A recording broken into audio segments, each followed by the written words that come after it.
What would you do if Kirk Douglas quietly gave up his first-class seat to a stranger, never told anyone, and then discovered 20 years later that small act of kindness had saved a life? That's exactly what happened on TWA Flight 401 on September 8, 1964. And 2 decades later, a young doctor walked up to Kirk Douglas at a charity event and told him a story that left the legendary actor in tears. It was a Tuesday morning at Los Angeles International Airport. Kirk Douglas was at the gate for the 8:15 flight to New York. He was traveling alone, no entourage, no publicity. Just a man going to a business meeting on the East Coast. Kirk had a first-class ticket, seat 2A, window seat, his favorite. The boarding announcement came, and Kirk joined the line for first-class passengers. The flight was full. Economy was packed with families, businessmen, and tourists. First class was quieter, more civilized, the way Kirk preferred to travel. As Kirk waited to board, he noticed a commotion near the economy line. An elderly woman was talking to a gate agent. She was small and frail, maybe 75 years old, with white hair and hands that trembled slightly. Beside her was a young boy, perhaps 9 or 10, holding her hand tightly. Kirk couldn't hear the conversation, but he could see the body language, the gate agent shaking her head, the elderly woman's shoulders slumping, the boy looking up at his grandmother with worried eyes. Kirk stepped out of the first-class line and walked over. "Is there a problem?" Kirk asked. The gate agent looked up, startled to see who was standing in front of her. "Mr. Douglas, I'm sorry. This doesn't concern you, just a seating issue." The elderly woman turned to Kirk. Her eyes were tired, but there was dignity in them.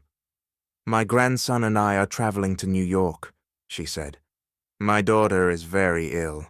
We need to get there as quickly as possible, but we were late checking in, and now they say our seats are no longer together.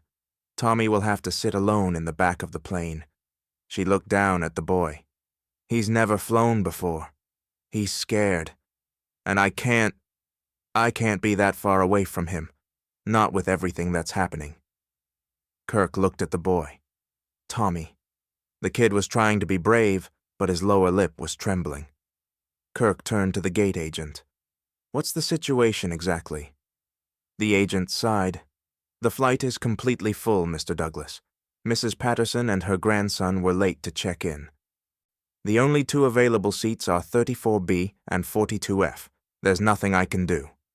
Kirk nodded slowly. "What about first class? Are there any empty seats up there?" The agent checked her paperwork. "First class is also full, sir. Every seat is taken."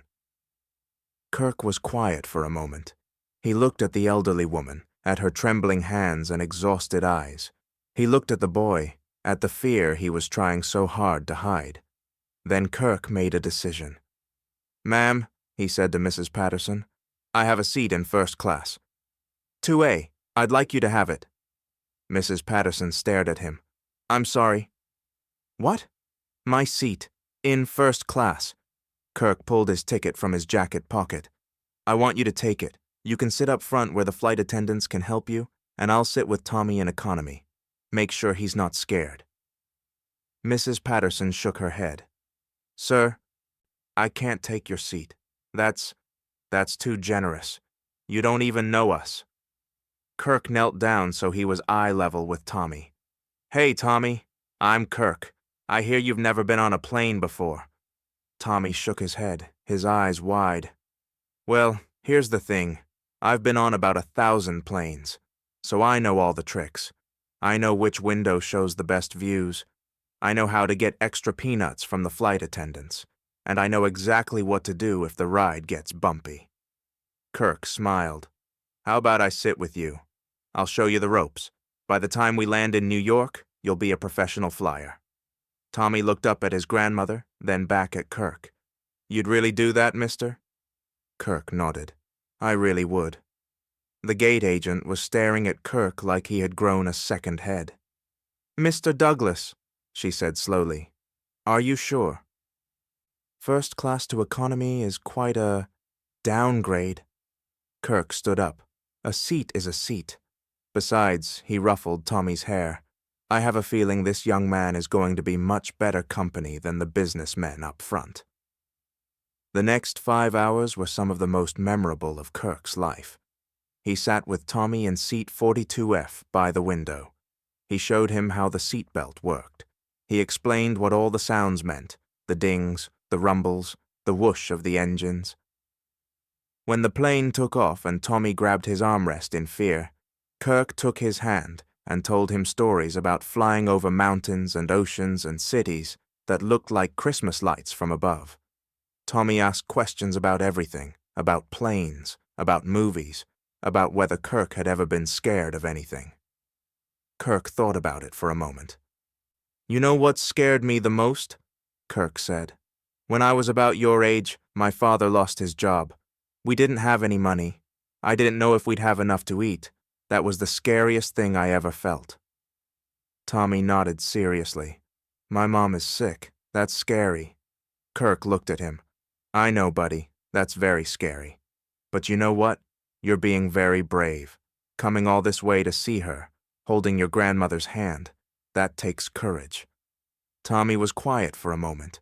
Then he said something that hit Kirk like a punch to the chest. My mom says courage isn't about not being scared. It's about being scared and doing the right thing anyway. Kirk smiled. Your mom sounds like a very wise woman. She is. Tommy looked out the window at the clouds. I hope she gets better. Kirk put his hand on the boy's shoulder. Me too, Tommy. Me too. When the plane landed in New York, Kirk helped Tommy and Mrs. Patterson get their bags. He walked them to the terminal, made sure they found their connecting transportation. Before they parted, Mrs. Patterson took Kirk's hand. Mr. Douglas, what you did today. I don't have words. You're a famous man. You could have sat in comfort and never looked twice at us. But you didn't. Kirk shook his head. I just gave up an airplane seat, ma'am. It's not a big deal. Mrs. Patterson's eyes were wet. It is a big deal. It's a very big deal. Because you showed my grandson that kindness exists, that strangers can be good, that the world isn't as cold as it sometimes seems. That's worth more than any first-class seat. She squeezed his hand. God bless you, Mr. Douglas. Then she and Tommy disappeared into the crowd. Kirk never saw them again. He never told anyone about what happened on that flight.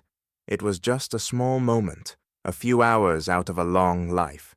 He forgot about it almost immediately, lost in the rush of meetings and films and the endless demands of being Kirk Douglas. 20 years later, everything changed. It was October 1984.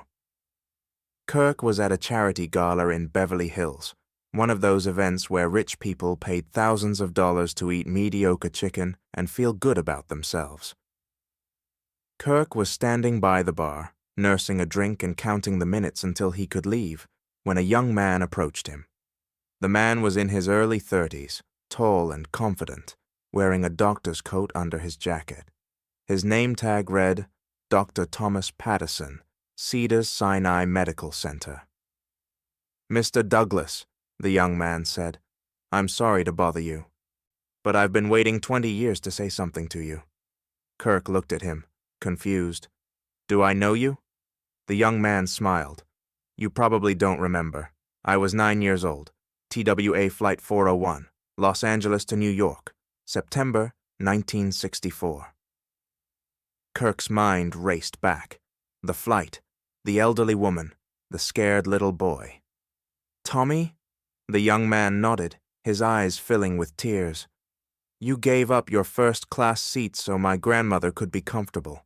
You sat with me in economy for 5 hours because I was scared. You held my hand during takeoff. You told me stories. You made me feel like I mattered. Kirk was speechless. Tommy, now Dr. Thomas Patterson, continued. My mother was dying, Mr. Douglas. Cancer. We were flying to see her one last time. I was terrified, not just of the plane, of everything, of losing her, of being alone, of a world that seemed so big and so frightening. He wiped his eyes. But you sat with me. You talked to me. You treated me like a person, not just some scared kid in the cheap seats. And you said something I've never forgotten. Kirk's voice was hoarse. What did I say? You said that courage isn't about not being scared. It's about being scared and doing the right thing anyway. You told me my mother was wise for teaching me that. Tommy took a breath. Mr. Douglas, my mother died 3 days after we arrived. But before she passed, I told her about you, about the movie star who gave up his seat, who held my hand, who told me I was brave. Tommy's voice cracked. She smiled, Mr. Douglas. In all that pain, all that fear, she smiled. She said, "See, Tommy, there's still good in the world. Don't ever forget that." Kirk felt tears running down his own face. Tommy reached out and took Kirk's hand. I became a doctor because of that trip, because you showed me that one person can make a difference, that kindness matters, that taking care of strangers is the most important thing we can do. He squeezed Kirk's hand.